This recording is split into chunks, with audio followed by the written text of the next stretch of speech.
You've dealt with a lot of pushback as you've traveled your journey. I mean, it's very obvious. One only has to look at what people say on the internet about your blog. Um, how do you deal with this, and how do you guard yourself against um, just throwing in the towel and becoming completely just cynical and done with everything?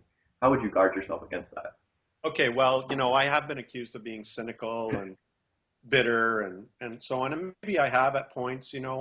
I've had pretty negative experiences in the church. I've had great ones, but I've had some negative ones. I went through a terrible church split. I've been fired. I felt I had to quit at one point.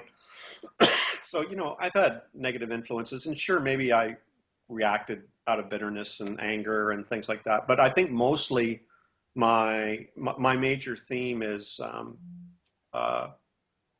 deep concern for the church, and so I really do go after abuses.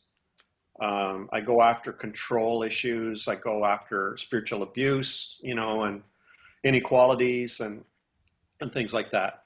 But I think I've gotten a thick skin. I've been doing this for now 6 years. I get criticized every day, but when you're doing the right thing, when you really are sure that you are on the right path, and I know I'm helping a lot of people, and a lot of people, I get a lot of positive stuff too every day. I get a lot of encouragement and a lot of letters from people, really thanking me and others for what we're doing, and so it's not just all negative. There's a lot of positive as well. Mm. But yeah, it's a hard go out there. Like Facebook.